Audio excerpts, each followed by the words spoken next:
वही रिपोर्ट पढ़ने का कहा जा रहा है जो भुट्टो साहब के दौर में पब्लिक करने से इनकार किया गया था। आप क्या समझते हैं कि 90 की दहाई की पॉलिटिक्स की मैं बात करूं तो बेनज़ीर साहिबा पे भी ऐसे इल्ज़ाम लगे, उनको ट्रीज़न पर अक्यूज़ किया गया और एटमी असासों पर ब्रीफिंग देने से मना किया गया। साथ साथ ये कि खालिस्तान के रहनुमाओं की लिस्ट फराहम करने का इल्ज़ाम लगा। आज अगर इसी तरह गद्दारी के इल्ज़ाम PTI पे लगते हैं, would you speak against it? Of course, सबसे पहले तो भाई ये गद्दारी का सर्टिफिकेट बांटना आम लोगों का काम और सियासतदानों का होना नहीं चाहिए। ये बड़ा खतरनाक ट्रेंड है जो हमारे मुल्क में, आपको याद है अयूब खान साहब ने तो मादरे मिलत तो गद्दार भी करार दे दिया था ना, तो लीफलेट भी शाया कर दिया था। तो उनके जिम्मे खाते तो बहुत सारी चीजें। यहाँ जो स्पेसिफिकली जिक्र हो रहा है, मुझे हैरानगी इस बात की है कि 1970 के इलेक्शन को किसी ने डिस्प्यूट नहीं किया था।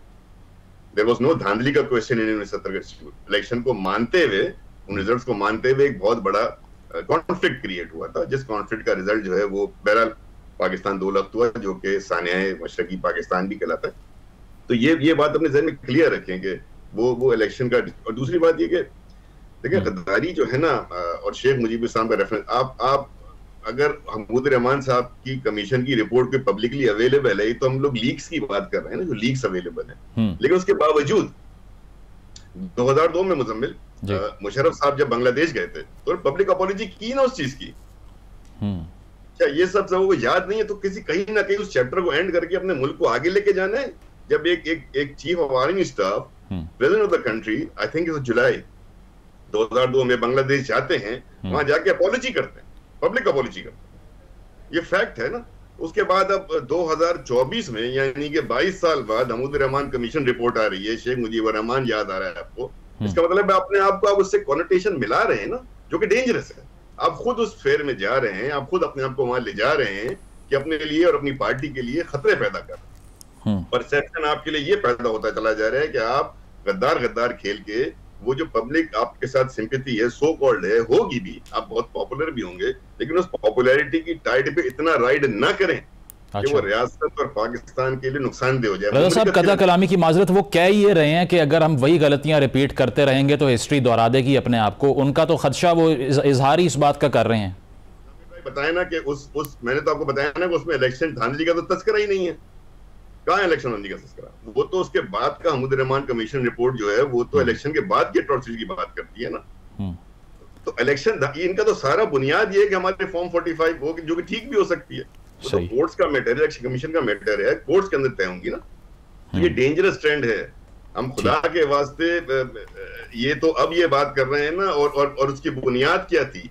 सारी बांग्लादेश बनने की या इस पाकिस्तान की जो तहरीक चली, उसकी बुनियाद क्या थी? आप पैरिटी के असूल को नहीं कर रहे थे ना।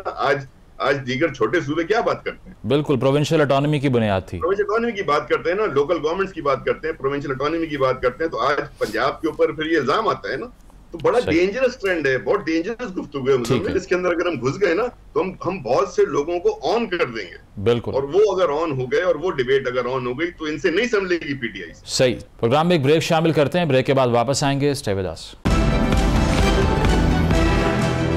वेलकम बैक नाजरीन, डिस्कशन को कंटिन्यू करते हैं। अकील साहब, ये अब इसका हल ये है कि मुकदमे बनाए जाएं। राना सनाउल्लाह साहब ने आज प्रेस कॉन्फ्रेंस की, उन्होंने ये कहा कि मैं दुआ करता हूं कि बानी PTI का अंजाम वही हो जो कि शेख मुजीब का हुआ था। अब ये तो अगर इस तरह के बयानात दिए जाएंगे और क्रॉस फायर होता रहेगा तो पॉलिटिकल टेम्परेचर किसने कम करना है? आप तो बढ़ा रहे हैं उसको।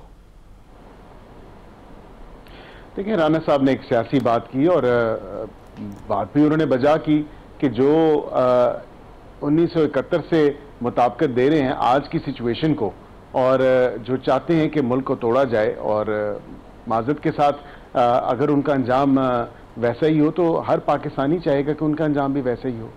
बात यह है कि इन्होंने ये अपना कोई सबक नहीं सीखा पिछले 4 सालों में। ये आइन और कानून की बालादस्ती का नारा तो बुलंद करते हैं, लेकिन अमलन तौर पे ये कुछ भी नहीं कर रही इनकी पार्टी। ये एक पॉलिटिकल विक्टिमाइजेशन का कार्ड तो खेलते हैं, लेकिन वाकईतन जो असल हकायक है कौम के सामने वो नहीं रखती। ये कौम से 9 मई की माफ़ी नहीं मांगते। हम तो नहीं कहते कि हमसे माफ़ी मांगी जाए या किसी और एस्टैब्लिशमेंट से माफ़ी मांगी जाए। हम तो सिंपल, हमारा मुतालबा ये है कि हमारे TORs के मुताबिक आप कौम से माफ़ी मांगें, हाँ, कॉन्फिडेंस बिल्डिंग मेजर्स जो हैं CBMs वो हम करने के लिए वकील साहब, लेकिन यहाँ तक महदूद नहीं है ना, यहाँ तक महदूद नहीं है। पंजाब काबीना ने अब जुमे का जो इजलास हुआ है उसमें उन्होंने कहा है कि जेल के अंदर से बयानात देने, फिर गैर मुल्की अखबारात में आर्टिकल लिखने पे अब रियासत के खिलाफ उकसाने के इल्ज़ाम पर हम मुकदमे दर्ज करेंगे। तो सिर्फ माफ़ी का मुतालबा तो नहीं है, वो विक्टिमाइजेशन की कंप्लेन करते हैं, आप मजीद मुकदमे कर देते हैं।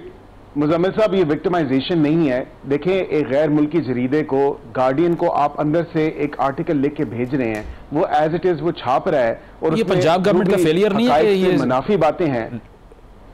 पंजाब गवर्नमेंट का फेलियर नहीं है ये? नहीं, मैं नहीं समझता पंजाब गवर्नमेंट का फेलियर है। इसीलिए तो देखें ना, डेफेमेशन बिल 2024 भी आया है कि जिसका जो दिल करे, बगैर किसी तहकीक के, बगैर किसी हकीकत को जाने, कोई फैक्ट्स एंड फिगर्स को मलूज़े खातिर ना रखते हुए, अगर आप जो मुंह में, दिल में, दिमाग में आएगा, आप किसी भी प्लेटफॉर्म पे लिख देंगे या उस पर उसकी इशाअत कर देंगे, तो फिर इस चीज को तो देखें ना कब करना चाहिए। अब वो हकीकत से मुनाफी जो एक आर्टिकल उन्होंने भेजा, वहां पे लिखा, उन्होंने कहा all that's left for them is to murder me और टू किल मी।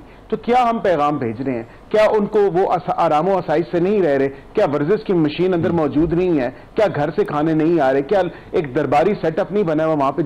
वो जाते हैं उनकी पार्टी के अरकान, वहां पे जाके मुलाकात भी करते हैं। और इतवार वाले दिन जब किसी को भी इजाजत नहीं होती, जेल इंतजामिया किसी को इजाजत नहीं देती कि वो जाके वहां से मुलाकात करे, तो SFIC की मीटिंग के बाद अली अमीन गंडापुर साहब मीडिया से बात करने के बाद अडयाला जेल गए, उनको बताया कि जी मेरी SFIC में यहाँ पे ये मुलाकात थी और ये बातें हुई। उसके बाद वज़रा से भी जो मुलाकात और बातें वो उनके सामने रखी। तो ये नहीं है कि ये पॉलिटिकल प्रोसेस का हिस्सा नहीं है। मतलब जिस तरह ये आए थे 18 में, इनको रियलाइज करना चाहिए कि they should learn their lesson now. और हम तो कहते हैं कि एक चार्टर ऑफ डेमोक्रेसी 2.0 होना चाहिए। सही। चार्टर ऑफ इकोनॉमी तो बात हो रही है, लेकिन चार्टर ऑफ डेमोक्रेसी पे भी हमें बात करनी चाहिए कि जो कॉन्फिडेंस बिल्डिंग मेजर्स हैं, जो बातचीत होनी है सियासतदानों से, वो पार्लियामान के अंदर होगी। सही, ठीक है, ठीक है। शुएब साहब, ये जिस तरह से राना साहब ने भी कहा, उसमें थोड़ी सी एक करेक्शन कर लेते हैं। उन्होंने ये कहा कि शेख मुजीब के अंजाम से बचाए एक्स चेयरमैन PTI को अल्लाह।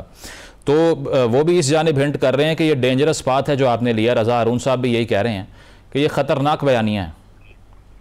लेकिन पहली बात तो यह है कि मेरे भाई अकील साहब कह रहे हैं चार्टर ऑफ डेमोक्रेसी। पहले इनको कहो डेमोक्रेसी का मतलब तो सीख लो। जमहूरियत का मतलब जमहूर के फैसले को तस्लीम करना होता है। ये नहीं होता 17 सीटों वालों को उठा करके प्राइम मिनिस्टर बना दें, इलेक्शन हारने वाली बीबी को उठा करके चीफ मिनिस्टर बना दें। नवाज शरीफ जो 3 दफा प्राइम मिनिस्टर रहा, शायद ऐसे ही बना होगा।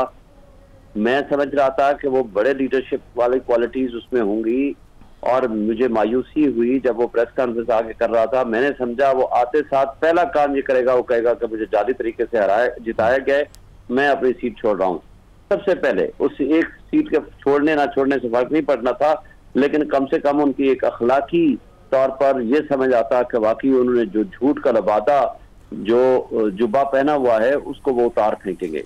इन लोगों की क्या बात आप करते हैं, जिन लोगों का ना किरदार है, जमहूरियत है। इन्होंने मुल्क का बेड़ा गर्क कर दिया है। इन्होंने इस मुल्क को निज़ाम इंसाफ पहले तबाह कर दिया है, मईशत तबाह कर दी है। इन्होंने जमहूरियत को ख़त्म कर दिया है। जमहूरियत एक ढकोसला और एक ड्रामा से रह गया है। तो अगर ये जमहूरियत है और इसको ये जमहूरी इस्तेहकाम की बात करते हैं या चार्टर ऑफ डेमोक्रेसी की बात करते हैं, फिर हम इससे इनके बगैर ही अच्छे हैं। बात यह है कि हम कोई